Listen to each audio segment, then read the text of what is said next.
China has found a way to crack airdrop's encryption. US and Chinese military officials meet in Washington. Seems like a classic case of why was this a meeting and not an email? And did Huawei get around US sanctions on microchips? Then more on this week's China News Headlines. Welcome to China Uncensored, I'm Chris Chappell, and this episode is sponsored by Incogni. You probably know that companies are collecting your personal data, but you may not realize just how many. Dozens, maybe hundreds, most of which you've never heard of, and you have no idea what they're doing with it. Incogni helps stop them. I'll explain more at the end. During the Hong Kong protests, one of the ways protesters would get their messages across was by using Apple's Airdrop feature. Airdrop allowed them to instantaneously share messages with strangers while in the street or on a busy train. It would send messages via Bluetooth instead of Wi-Fi, which meant internet sensors couldn't intercept them. Now, the other benefit of Airdrop was that they could be sent anonymously, which, as you can imagine, frustrated the Chinese government to no end. Didn't take long, though, for Apple to put limits on Airdrop to make it harder for protesters to use it. Because in China, an Apple update a day keeps the dissidents away. In 2022, Apple released an update only in mainland China that changed the Airdrop settings. Before the update, there was a setting that allowed you to receive airdrops from anyone. After the update, however, that everyone feature could only be turned on for 10 minutes at a time. This essentially killed Airdrop as an anonymous person-to-person messaging device for protesters. But just to make sure all the nails are in the coffin, China now claims it has cracked Airdrop's encryption so it can identify senders and monitor inappropriate speech. You know, inappropriate speech. Things like, people should be free to maintain their autonomy and pursue their goals so long as it doesn't hurt others. Whew! That was so inappropriate, I'm surprised it didn't get bleeped out. China's Justice Bureau claims a Beijing company has cracked the code, which means Chinese police now have the ability to see who's spreading protest messages. So how does the CCP define inappropriate speech? Are they going to get people for using out-of-touch slang? Fam, no cap, that wouldn't be fleek. Well, so far, inappropriate speech hasn't been defined, but it did define using Airdrop for malicious purposes, which includes sending illegal pictures, video, audio, and illegally delivering and spreading bad information to nearby people in crowded places. Now, we don't know for sure if China has actually cracked the code or is just saying this to terrify people, like some kind of group that uses terror to achieve their ends. Oh, what's that word I'm looking for? Oh, right, communist! Speaking of censorship, China's trying to boost confidence in its economy by cracking down on negativity. In China, the glass is full, or else. Meanwhile, Chinese business analysts have been disappearing from social media. Can't have them reporting on the state of the Chinese economy now, can we? In a now deleted post, Weibo Finance, which is an official Weibo account, issued an instruction against posting any comments that badmouth the economy. But it turns out not reporting on problems doesn't make problems go away. China's Ministry of State Security added insult to injury by warning people that denigrating China's economy is creating a cognitive trap of China's decline in order to cast doubt on the system and path of socialism with Chinese characteristics. Yeah, a cognitive trap. That's why you don't report on problems. You wouldn't want reality getting in the way of socialism with Chinese characteristics. And after the break, did Huawei get around US sanctions? Welcome back. Over the summer, China stopped reporting the youth unemployment rate after it reached over 21%. And that's according to official numbers, which means the real rate is probably even higher. Some have estimated the number could actually be as high as 46.5%. And how did they estimate that? Probably by the amount of Chinese youth trash-talking them on Fortnite in the middle of the day. Man, do any of them have jobs? But don't worry, never fear. The Communist Party is always here to screw everything up even more.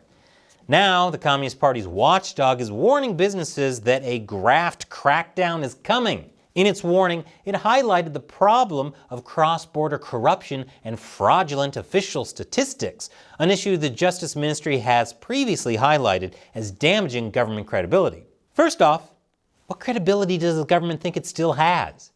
That's like accusing a pro wrestling promoter of fixing the matches. Are you new here? Second, when they say fraudulent government statistics, are they saying the statistics are inaccurate or too accurate? Because we all know the best government statistics in China are man-made and unreliable. Speaking of things that are unreliable, last year, Huawei released its new Mate 60 smartphone. At the time, there was a lot of speculation about the chips that were powering it. At just 7 nanometers, they were more advanced than people thought China could make, at least in scale. The question then became whether they were actually made in China. It's kind of like when the D student turns in a brilliant essay. You don't think, way to apply yourself, Stacy. You think, who'd you copy this from? The US had sanctioned Huawei to keep China from getting advanced chips that could be used for things like its military or AI. So it seemed like China was actually catching up on semiconductors. Bloomberg and Nikkei Asia even chartered a teardown of the phone. Both concluded the semiconductors were made in China, but they also concluded they were made with older lithography machines because US sanctions prevented China from buying the most advanced ones. But doubt remained. If the chips weren't made in China, it raised the question whether Huawei was buying chips illegally or whether Huawei was using stockpile chips from before the sanctions were put on. Man, I hope I'm never so evil or mediocre that the second I do something impressive, the world is like, we don't know how you cheated, but we know you cheated. Now, another teardown, this time of Huawei's Qingyun L540 notebook laptop, shows that Huawei's got an even more advanced 5 nanometer chip. But according to research firm Tech Insights, it was made in Taiwan, not China. The chip was made by the Taiwanese company TSMC in 2020, around the time US sanctions cut off Huawei's access to the chip maker.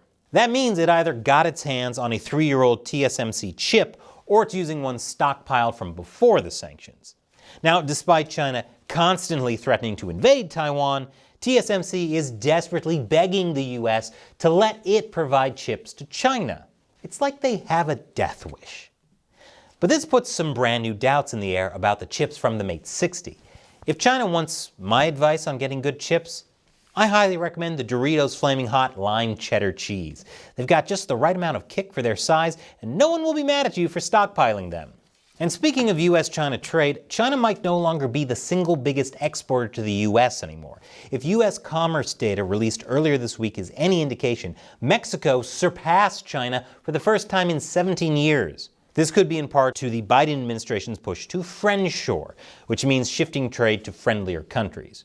I imagine China targeting foreign businesses with its new anti-espionage and data transfer laws aren't helping it either. One thing's for sure though, at least no one distrusts Mexico when they produce an incredible chip. Speaking of US-China relations, US and Chinese military officials sat down together in Washington this week for the first time in 4 years. So what came out of the talks? Well, it's hard to say. The Pentagon just said they made it clear the US is going to fly, sail, and operate anywhere that international law allows. And China said it will never compromise on Taiwan. Yeah, big breaking news there. I hope China's military didn't come all the way to Washington just for that, because they could have just read each other's press statements and called it a day. China reportedly also asked the US to reduce its troop presence in the South China Sea. That's funny timing because China's been sending a lot of planes and warships across the Taiwan Strait recently. You know, just to remind Taiwan that elections have consequences. And speaking of Taiwan's election, the Taiwanese people will vote for a new president and parliament tomorrow. The presidential race is between William Lai of the incumbent DPP party, Hou Yu-yi of the Kuomintang party, and Ko Wen-je of the Taiwan People's Party. China has framed the election as a decision between war and peace. If the Taiwanese people choose the DPP, which is the party that is most clear-eyed on China, the implication is that China will start a war.